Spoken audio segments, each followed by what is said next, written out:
we were talking about the MAP's policy recommendations. So I said they're quite lengthy, but I just want to focus on a few things. All right. And in particular, the part about trade and industry policies. There are several aspects of it, but let me start with RCEP, the Regional Comprehensive Economic Partnership. That was on the table, I believe, under President Duterte, but President Marcos said he wants to study this before moving forward. MAP has endorsed it. That's correct. Not just MAP, but all the other business groups. And yeah, why is it important? I think maybe for those who are looking into this, and maybe it gives us an opportunity to be at par with our neighboring countries. Right. In terms of import costs, in terms of export opportunities, it will create a bigger market. Right. But obviously, at this point, we're relying on a lot of imports. Right. Okay? But in the meantime, with Fred Pascual there, Right. I know his focus will be developing the medium, small, and micro enterprises precisely to create that base. Right. But in addition to that, he is committed to making sure that the ease of doing business Right. is Right. not going to be an issue forever. Right. And also creating an environment that will give level competition. Right. To make sure that at least we start reducing our dependence on imported goods, from farm goods to Right. manufactured goods and basic goods at that. No? Right. So that's the area precisely of. I totally agree with you, but I think sometimes in the political discourse, sometimes the rational choices are drowned out. But is it true that if we want to help the MSMEs, we have to open markets for them, and RCEP is the way? Is that the correct that's correct. observation? That's correct. That's very correct. That's Okay. very correct. But again, one of the recommendations that we are also making is, guys, address to government, let's not over-regulate the SMSE. Okay. Kasi hanggang ngayon, ginagastusan just to audit. Right. It doesn't make sense. Let Right. them evolve, let them grow as quickly as they can, Right. without harassment. Right. Just let them be. Yeah. You can spend the very scarce government resources doing something else, but let's not audit moms and pops business or Right. over-regulate them, make it difficult for them to grow. Right.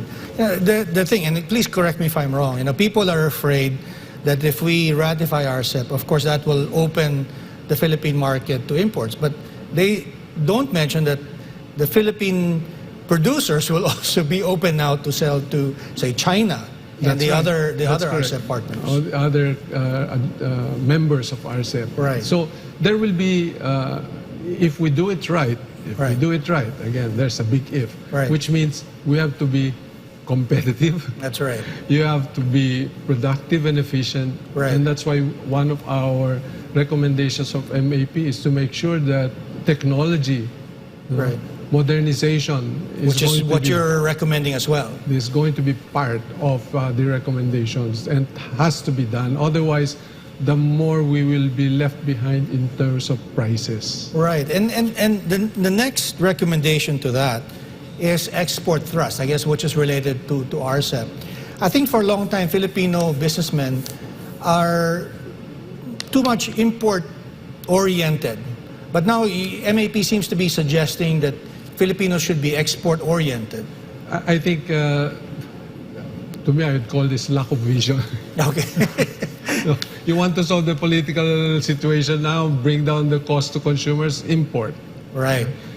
Quick solution. Right. But long-term, pinatay mo lahat yung hog growers, That's rice true. farmers, vegetable farmers. In the end, you don't have anything to produce. So Right. the more you will rely on imports. No? So Right. you have to balance all of that. And the way to do that is really put enough teeth into farm support. Right. You know, cost of fertilizers, mechanization, use of technology, bringing their produce to the market.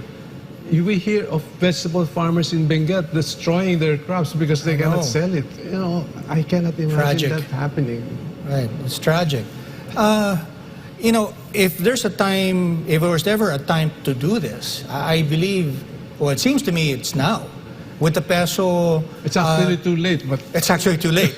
but we might as well start now. Might as well start now. So the trust of Fred will be developing agri and agribusiness sector in the medium, small, and micro enterprise. Right, right, and the agri sector, the agribusiness is another component of the policy recommendations.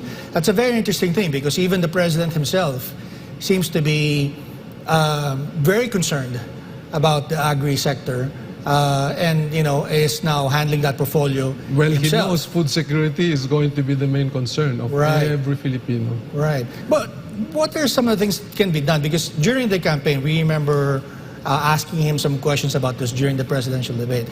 Agriculture is a major sector in the Philippines.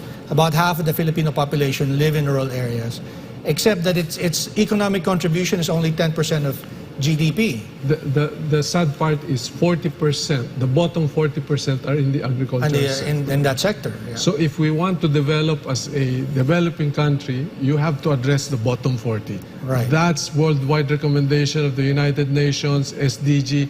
Address the bottom 40 if you want to move up to a developing country status. Right, right. And tying this with RCEP, I mean, are there certain commodities or that you guys are looking at that are actually Fred Pascual is going to come up with roadmaps for specific products. Okay. I could, out of my top of my head, bamboo. Bamboo sa indigenous. Right. Tawag ng mga sa probinsya kawayan tinik. Right, right. What do we do with What do we do with this bamboo? Right. Wala, putol lang tayo ng putol, pinagsisigab. We can actually export as much as 30,000 poles a month. Wow. Saan mo kukunin yun? Wow. They can use it for laminates. It's the main ingredient now for wood products. Bamboo is exciting because it's indigenous. It's indigenous. It's all over the place. It's more like a grass than a tree. It grows fast. You can use it for straw. It's very sustainable. You just have to make sure that people know how to propagate, how to manage, how to grow. Right. Hindi lang yung putol ng putol tapos mamamatay na. Yep. But specifically with bamboo, I remember in the budget deliberations, I think DepEd was being questioned about why it was not buying more bamboo-made desks. Tables. Or tables, but they were saying that there's no suppliers. The suppliers couldn't meet them. What's missing in the policy here? The production itself, the management of the bamboo groves, wala eh. Ang alam lang ng mga putol ng putol eh. Right. They don't even know that your planting material comes from the bamboo grove itself. Yeah. Alamin mo lang kung saan ka puputol. That's your next nursery. Right. Wala tayo, putol lang ng putol. Yeah, and I remember also seeing... I understand the budget for tables and chairs of DepEd is at least 200 million a year. Right. Wala tayong kawayan eh. Sayang. The next major product, I understand, will be pallets. Okay. All of the logistics companies are throwing away their plastic pallets, shifting to wood. Where will they get it? What's the cheapest source? Bamboo. Right. Main ingredient of plywood now can be all bamboo. Right. At saka ito, yung mabilis tumubo, yung buko. 18 months can grow as high as 8 feet. Yeah. So what's missing? I mean, if you were to recommend a specific law, specific policy, what can be helpful for those who are interested in manufacturing things made out of bamboo? You need a roadmap, and I think Fred, that's again part of your recommendation. Fred is right there, and you better deliver. You better put up the proper roadmap for these products. Yeah, it's kind of frustrating because I was watching another video several months ago. I think in the Mindanao Development Council, they were exhibiting some of the locally made furnitures made from bamboo and modern designs, and they had interested buyers from the United States, but the minimum order was so big for the local supplier. I think 5 containers. They can't supply it. Yeah, correct. That's the sad part. No. Yeah. It's indigenous to us. It's all over the place, but we can't seem to hit the correct ingredients to be Right. able to use it as export. Just to mention, I recall Japan to start with after the war had one product, one municipality. So that you created the economies of scale. O isang area ka, Make specialization. puros ka apples. Right. Isa, puros ka oranges. Eto, puros kayo noodles. Right. Because you have the wheat there, no? Right. So, ganon. That's how they drew up their roadmap for export. Right. I'd like to ask you now about your experience as DPWH Secretary, but before that, Secretary, we'll just take a quick break again. Please stay tuned. We'll be back with Secretary Singson.